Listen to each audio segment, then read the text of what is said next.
para você, por gentileza, abrir sua Bíblia lá em Atos, capítulo 4, verso 23. Desde já eu quero pedir que você tenha paciência comigo em um momento aqui, se eu procurar o versículo, que eu esqueci as minhas anotações de casa. Mas é idade. está aqui. É mais os versículos às vezes, que é onde está, e aí você tem que ter um pouquinho de paciência comigo. Mas o resto, eu espero que eu lembre de tudo. Atos capítulo 4, então a gente vai ler a partir do verso 23.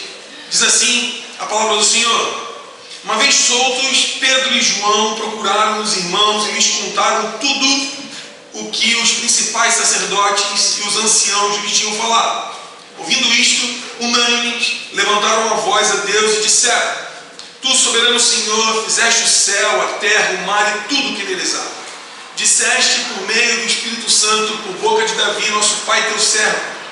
Porque se enfureceram os gentios e os povos imaginaram coisas vãs. Os reis da terra se levantaram e as autoridades se juntaram contra o Senhor e contra o seu ungido.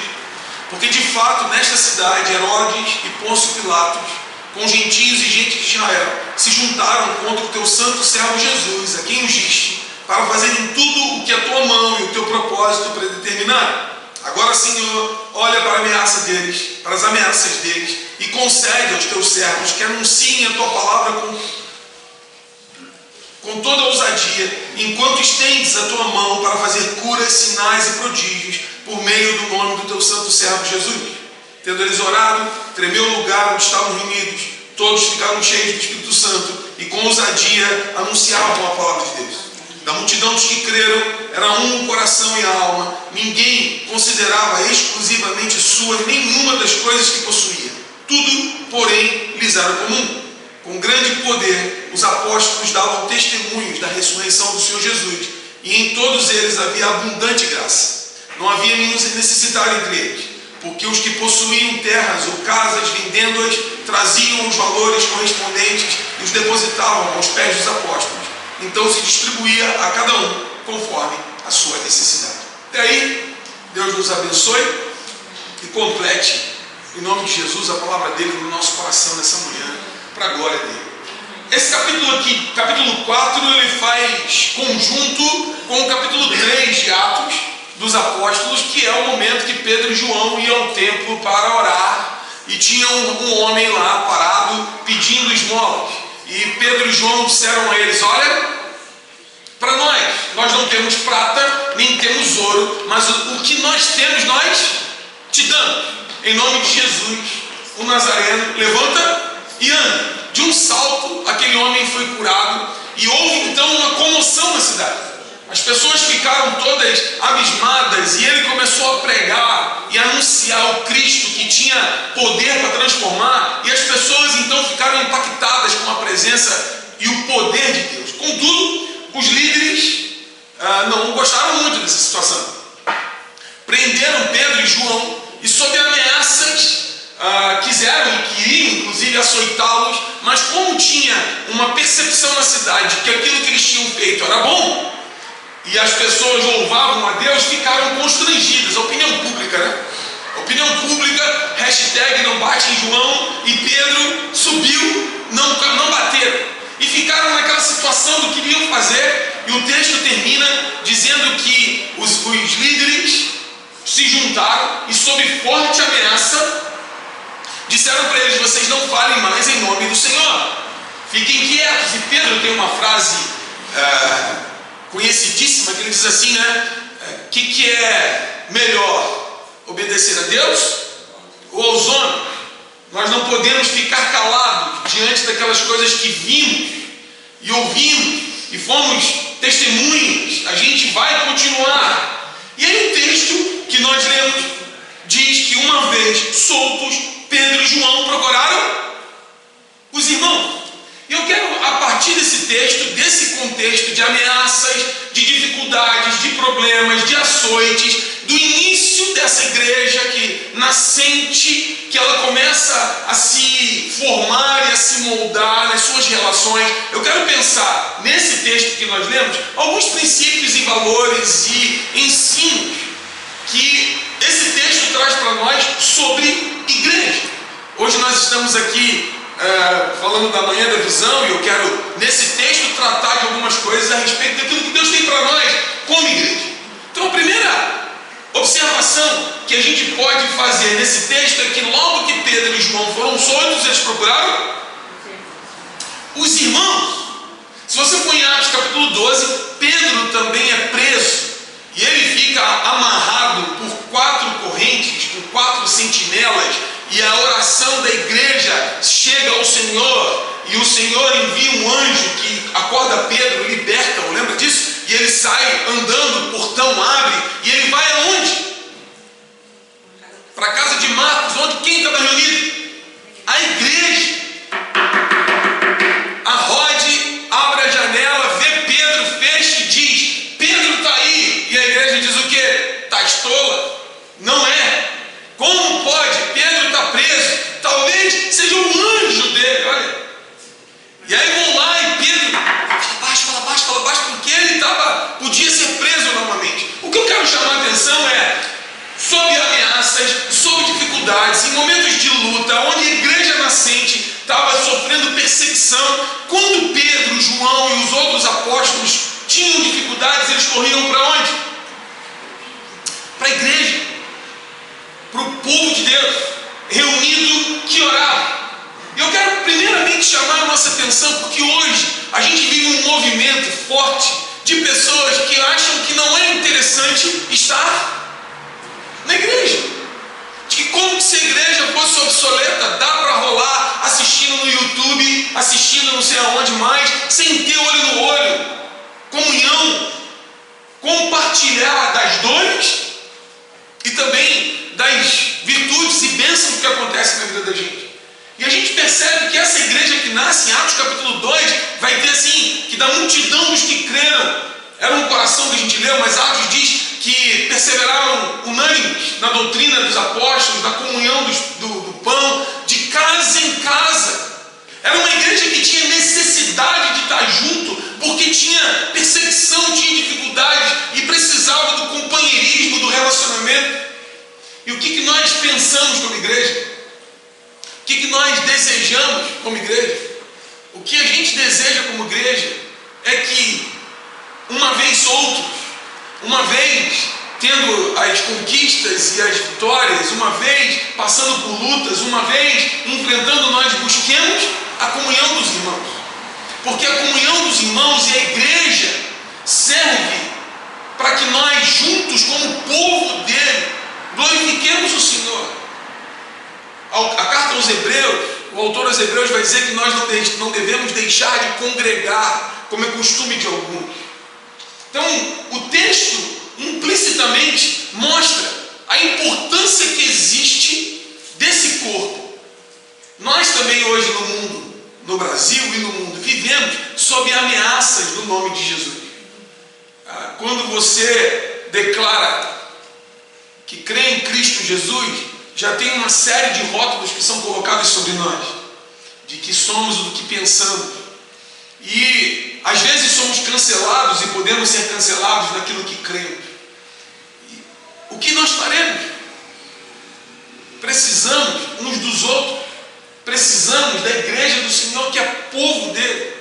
Então nós que estamos aqui hoje, que reunimos-nos como igreja, a gente precisa valorizar o ser igreja, porque é assim que Atos dos Apóstolos, que mostra os atos iniciais da igreja que está se formando, vivia.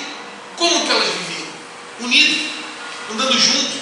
Você vê Paulo, quando vai de cidade em cidade, ele procura os irmãos e se junta a eles, e nas casas junto, porque ele via necessidade de proteção, de relacionamento.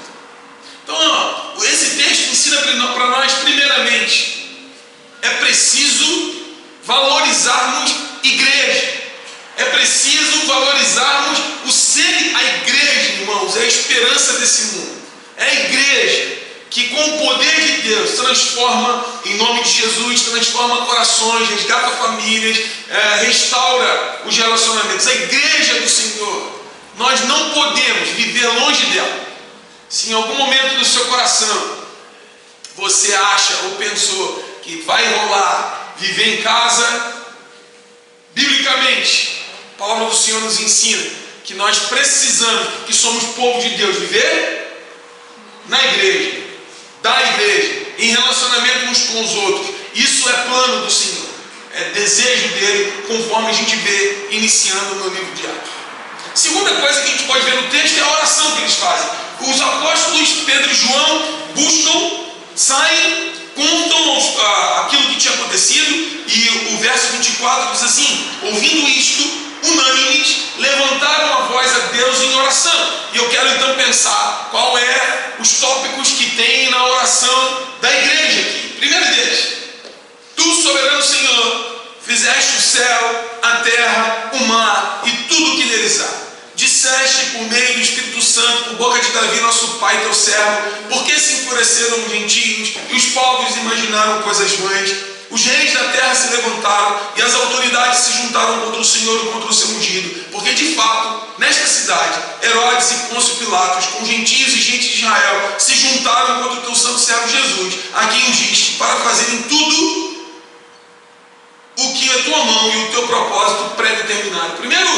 Primeiro objeto, a primeira coisa que tem na oração dessa igreja em momentos de perseguição unânime é: o Senhor é grande, o Senhor é exaltado, não existe outro, e o Senhor tem tudo nas tuas mãos. Ele diz: o Senhor já tinha dito por boca dos teus servos que aconteceriam isto, aquilo e aquilo outro, e eles entenderam que aquilo que eles estavam vivendo de perseguição era fruto do próprio agir de Deus, da mão do Senhor se manifestando. E nós, como igreja, precisamos nos juntar e exaltar e glorificar e entender, principalmente, que tu és soberano sobre todas as coisas. Tu és Senhor, e que a Ele pertence toda a honra, toda a glória e toda a adoração. A igreja do Senhor, em oração, em busca, precisa exaltar aquele que é Senhor sobre tudo. Não somos nós, não é sobre mim, não é sobre você, é sobre aquele que é Senhor de todas as coisas e que domina sobre tudo. Segundo momento dessa oração, o texto diz, verso 29: agora, Senhor, olha para as ameaças deles e concede aos teus servos que anunciem a tua palavra com toda ousadia. É interessante que os apóstolos e a igreja não se intimidaram. Normalmente, diante de perseguições e dificuldades, o que nós fazemos? Larga disso aí, né? Quem quer ouvir, ouve. Não quer ouvir, não ouve. Já falei. Olha aí, a gente prega. A gente curou o cara aí, em nome de Jesus. Curamos o cara se levantou. O que fizeram com a gente? Que se lasquem todos eles, né? Vamos ficar na nossa aqui. Nós já temos, tá tudo bem, né? Nós já vamos para o céu, tu vai para o céu, vamos ficar aqui. O outro que está lá, ao contrário, eles olham as ameaças e olham as dificuldades como oportunidades. E eles dizem: Senhor, olha a ameaça deles e concede a nós ousadia para que a gente anuncie a tua palavra. É uma igreja que percebe as dificuldades, mas não se intimida, que percebe as perseguições, olha o que está acontecendo, as ameaças, aquilo que as pessoas estão dizendo, cala a tua boca, não fale. Mas eles, ao contrário, a oração deles é: Senhor, concede para nós ousadia, concede para nós a autoridade, para que a gente, em nome do Senhor, possa anunciar, para que a gente, em nome do Senhor, continue realizando a tua obra. E eu quero hoje te perguntar para nós, eu e você, diante de ameaças lá no trabalho, ou diante de pessoas que falam coisas que não, disso aqui não pode dizer neste ambiente, o que você faz? Como que tem sido o seu comportamento diante das barreiras e dificuldades que surgem por causa do nome de Jesus? Como tem sido a nossa oração diante de todo o cenário de dificuldades ou ameaças e ideologias diferentes daquilo que a palavra do Senhor diz para nós? Como tem sido a nossa oração? A igreja do Senhor Olha para as ameaças deles.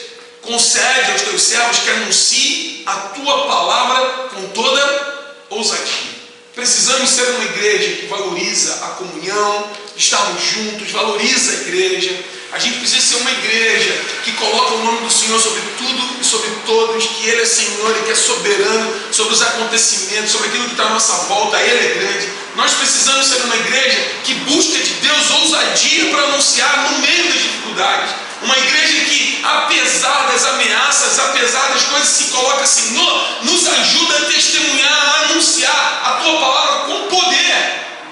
E aí, a gente ainda vê uma outra parte dessa oração, que diz assim, verso 30, enquanto estendes a Tua mão para fazer curas, sinais e prodígios por meio do nome do Teu santo servo Jesus.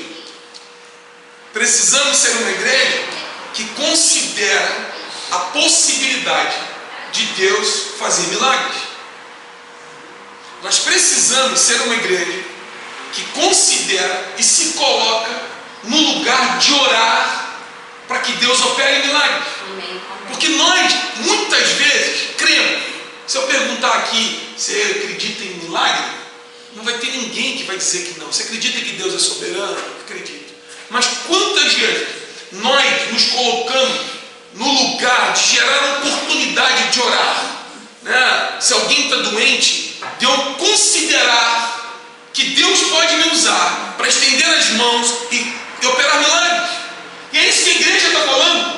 Senhor, olha, nos dá ousadia para pregar a Tua palavra, e a gente vai pregando. Enquanto a gente vai pregando, o texto diz, enquanto a gente prega, estende as Tuas mãos para fazer curas, sinais e prodígios por meio de Jesus. Eu penso isso, que é essa igreja que se coloca à disposição e que quando vai andando, ela pensa que existe possibilidade real de uma ação de Deus.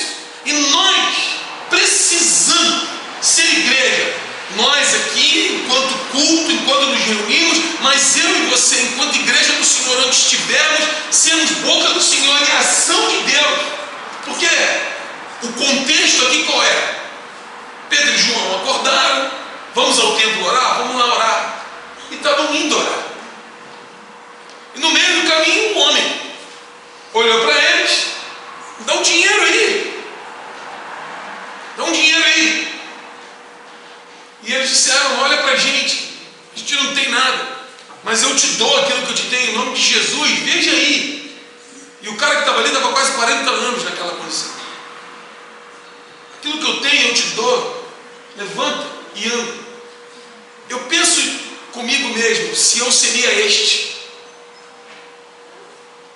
que consideraria a possibilidade de orar e falar, levanta e anda. Talvez eu fosse daquele que ia dar, ou ia buscar alguma coisa. O que eu percebi nesse texto é essa igreja que debaixo de ameaças continua andando, e ele diz assim, Senhor, estende as tuas mãos para que opere curas, milagres e maravilhas no nome de Jesus. Nós precisamos ser uma igreja que crê e vive a possibilidade do milagre e oportuniza isso. Nós precisamos ser esse, como hoje fizemos aqui, orar pelos enfermos, orar pelas necessidades, na crença absoluta de que sim, o Senhor, segundo a sua riqueza em glória, segundo o seu poder, pode realizar. A gente precisa crer nessas coisas. E essa era a igreja que nasceu. Ainda o texto continua dizendo que quando eles oraram, tremeu o lugar, todos ficaram cheios do Espírito Santo e com ousadia anunciavam a palavra. Essa é uma outra característica que após essa igreja, esse povo entender que é importante a igreja, de colocar o Senhor sobre todas as coisas, de uma igreja que pede oração e ora, Senhor, nos dá ousadia, estende as tuas mãos, crê no poder de Deus, mas é a igreja que é cheia do Espírito Santo. Nós precisamos buscar a plenitude do Espírito. Precisamos ser uma igreja que é cheia da graça de Deus, que é envolvida, tomada pela presença do Espírito, com as possibilidades de Deus realizar. Irmãos, nós vivemos quantas vezes cheios de nós mesmos, né? cheios dos nossos próprios pensamentos, cheios das nossas próprias ideias, cheios das nossas próprias mazelas. E o texto vai dizendo de que a igreja, depois de se colocar nesse lugar, ficou cheia do Espírito. Tremeu o lugar, não sei se o lugar tremerá, mas o fato é que nós devemos buscar ser cheios do Espírito. E isso aponta ainda para o viver dessa igreja. O que eles tinham? O texto fala que da multidão dos que creram era o coração e a mente, ou uma alma, uma mente e um só coração. Nós precisamos, como igreja, sermos uma igreja em unidade, que tenha um só jeito de pensar e que tenha um só sentimento. Irmãos, nós precisamos, como igreja, amar a igreja de Jesus, mas essa que nós estamos. Como que eu posso servi-lo? Como que eu posso servir os irmãos que estão perto de mim? E colocar o meu coração e o teu coração à disposição daquilo que Deus tem falado a nós como igreja. Porque dessa multidão dos que creram, era só um jeito de pensar, um só sentimento, porque todos estavam imbuídos da pregação e não estenderam a palavra às pessoas. E ele dizia isso, que ninguém considerava exclusivamente sua nenhuma das coisas que possuía. Essa é uma outra característica da igreja. Era uma igreja generosa, uma igreja que olhava aos necessitados, e uma igreja que compartilhava do que tinha aos outros. E aí, implicitamente, de uma forma clara, mas também implícita, mostra que as pessoas contribuíam nessa igreja. Não só contribuíam com os dons e com talentos, mas contribuíam com os seus recursos. O texto fala isso, não fala? Os apóstolos davam testemunha, não havia nenhum necessitado, porque os que possuíam terras ou casas, vendendo-as, traziam os valores correspondentes e depositavam aos pés dos apóstolos, que distribuía a cada um conforme a necessidade. Não é que todo mundo vendia tudo que tinha.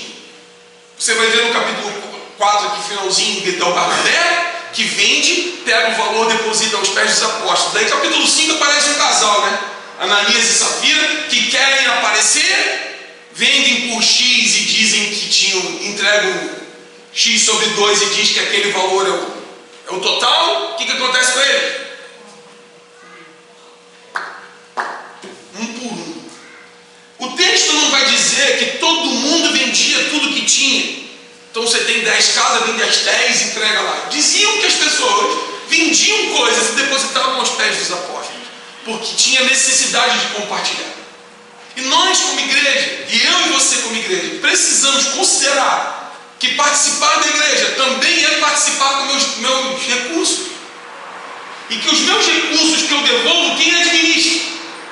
No texto.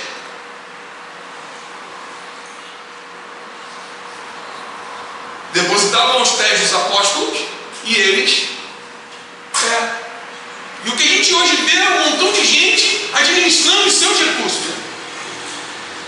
Eu administro aquilo, você faz o que você quiser, queridão. Quiser também não dá nada também. Mas o que o texto diz é que pegavam as coisas e entregavam aos pés dos apóstolos. Porque era uma igreja também que entendia da necessidade de suprimento das necessidades uns dos outros, do cuidado uns dos outros, de que olhavam e administravam aqueles recursos para gerar benefício aos irmãos da igreja e à própria igreja. Então nós precisamos entender que uma igreja, essa igreja inicial, era uma igreja que tinha no coração daqueles que participavam um desejo de pregação, um desejo de exaltar, mas também contribuição, que faz parte também do meu culto ao Senhor. E nós como igreja, você como igreja, precisa também considerar essa realidade. Em benefício de quem? Seu e dos outros. Como parte do culto, porque Deus toma conta de todas as coisas na minha vida. Então eu preciso considerar que ser igreja faz parte também eu contribuir com os meus bens, depositando aos pés dos apóstolos, para que a igreja administre. Isso você vai ver na história da igreja. Ah, mas tem gente que abusa, mas tem um montão de gente que faz direito também, né? O Lutero diria que o abuso não exclui o uso. Então não é porque tem gente que abusa de coisas que você deixa de fazer o que é correto. E aí tem o seguinte, né? Para que você possa administrar isso aqui, seja apóstolo, né? Com todos os problemas que isso traz. Coloque-se à disposição de administrar isso, de olhar o que está acontecendo. Sempre tem carência aí. Se você falar com os irmãos da diretoria da igreja, estão pedindo, né? Assuma meu lugar aqui, toma o meu encargo, que não é fácil. Porque nesse sentido que a igreja vai movendo. A igreja que nasce é uma igreja que está sob ameaça, e porque está sob ameaça, ela percebe a necessidade de estar junto. Irmãos, nós vivemos tempos difíceis no mundo. Talvez não aqui no nosso país, com ameaças de morte ou de perder emprego, assim. Mas nós vivemos momentos difíceis. Se você for colocar algumas coisas que você acredita nas redes sociais, você talvez será cancelado, vai sofrer algum tipo de processo, vai ter algum tipo de... Nós vivemos sobre isso. E o texto vai mostrar para nós que essa igreja que nasce é uma, primeiro, se entende junta. Pensa aí. Sofreram ameaças, foram soltos. Se você é solto, você reconheceria a quem?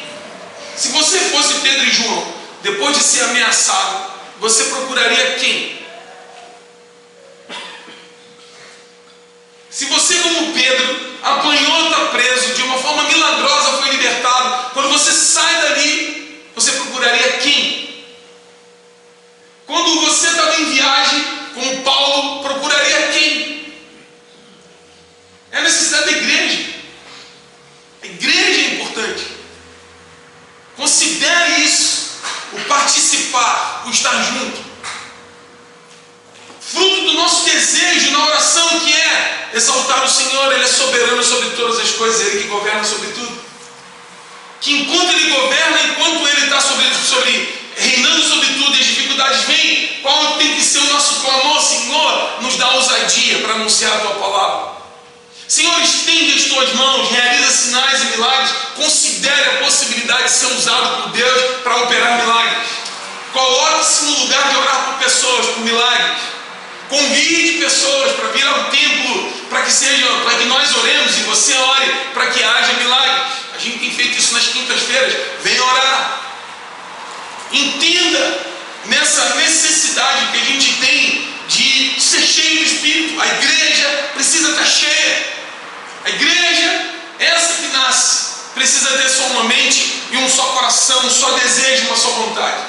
E uma igreja que considera a necessidade do outro e que parte disso é a minha devoção, a minha dedicação com os meus recursos, com o meu dinheiro que eu entrego, para que ele seja administrado por gente idônea, para que possa abençoar aqueles que precisam e supram as necessidades uns dos outros, do local e uns dos outros.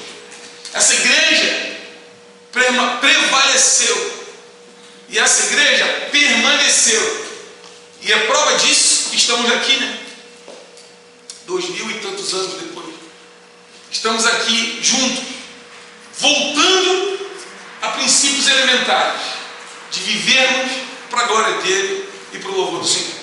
Deus tem nos chamado a enxergar a realidade e principalmente, cheio dele, anunciar a palavra do Senhor, enquanto ele estende as mãos, fazendo sinais, prodígios e maravilhas no nome de Jesus. Quero que a gente olhe hoje e agora por nós como igreja. A gente, esse ano, começa passou o carnaval, né? Então agora, hoje é 1º de março. Nosso planejamento, esse ano a gente vai trabalhar o princípio de individualidade, a gente entender que cada um de nós é diferente uns dos outros, mas que temos habilidades e dons e que precisamos colocá-los ao serviço do Senhor, entender a nossa identidade em Cristo Jesus. Essa semana, com a graça de Deus, a gente está retomando, e agora nos formatos antigos das nossas células.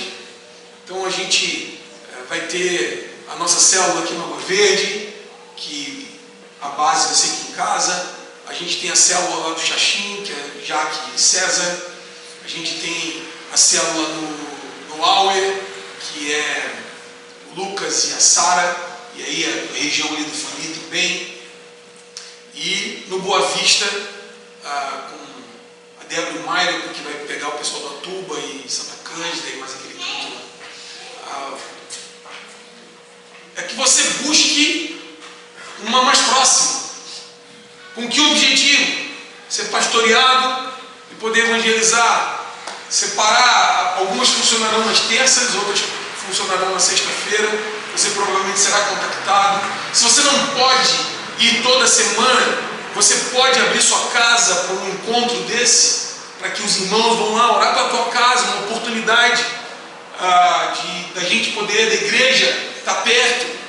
E é uma oportunidade de você levar pessoas para próxima, de você abrir. Irmãos, nós precisamos organizar nosso tempo para estar com o Senhor, para estar com os irmãos. Às vezes só o domingo, pouco às vezes, para uns dá bom, pouco às vezes, de estar junto e ter um momento de você poder falar, né? De alguém botar a mão na sua cabeça, orar com você, você compartilhar as suas necessidades. É isso, da igreja que se reúne e que se junta. A gente tem as quintas-feiras, nosso objetivo de quinta-feira agora tem sido orar e interceder por milagres. Então é a quinta-feira do milagre, da oração por isso, de orar uns pelos outros. Você que pode, quinta-feira de 7h30, de 9 horas, bate sinal, acaba a reunião. Se você não pode, na quinta ou na terça, enfim, é o dia de você estar junto como igreja, da gente poder trabalhar juntos e ver o nome do Senhor sendo alcançado, que a gente quer ver, quer pregar o Evangelho, anunciar a palavra do Senhor. E a nossa oração hoje, que eu quero que nós oremos hoje, agora, é essa aqui: Senhor, olha para a realidade que vivemos hoje, olha para as minhas realidades, mas me dá ousadia para pregar a palavra, e estende as tuas mãos, operando sinais e maravilhas. Faz eu entender aquilo que a igreja está fazendo, que eu possa me inserir, que eu possa dar 1 hora, 2 horas da minha semana e me envolver, que eu possa colocar o meu coração, também meus recursos. Como é que eu posso participar para que eu, a minha família, aqueles que estão à minha volta sejam alcançados? Nós desejamos sinceramente crescer. Sinceramente crescer. Hoje a gente tem um público maior aqui na igreja. É sempre melhor quando está com mais gente, né? E se você for parar para pensar, pare aí quantos não puderam estar hoje aqui ainda. Nós temos mais pessoas. A gente tem, na lista da igreja, tem umas 150 pessoas. E aí, a gente pode mais, e pode avançar mais. E é sempre bom quando a gente está junto. E a gente anda junto e vê as pessoas sendo alcançadas. Isso gera para nós motivação, e nesse sentido que é uma só mente, um só coração, para que a gente aqui cresça, para que em Colombo cresça, se desenvolva, né? Então os irmãos de Colombo hoje aqui, alguns não puderam estar também. Orar até pelo Elber, que é metido a fazer crossfit e agarrou a coluna hoje. Então assim, não está bem lá, mas assim, o trabalho lá de Colombo a gente tem incentivado. Ontem nós tivemos reunião de liderança, vai ter a escala de irmãos que vão lá pregar, mas eu queria te incentivar também a você separar um domingo no mês, você com a sua família, ir lá no culto em Colombo domingo de manhã, 9h30. Hoje agora tem um espaço novo lá que está ficando pronto, mais central ainda, bem legal, de ir lá participar, você vê. Então você, domingo de manhã, 9h30, ir lá participar do culto, certamente vai ser bom para os irmãos lá, e bom para você, da gente integrar isso, desse meu coração, uma vez soltos, procurar uma igreja, que uma vez você procure a igreja aqui, e aí eu digo para você estar junto, para ter um momento de oração, para a gente ir junto. A gente tem tudo de bom, a gente tem tudo de bom, e que a gente pode se desenvolver e crescer para a glória de Deus.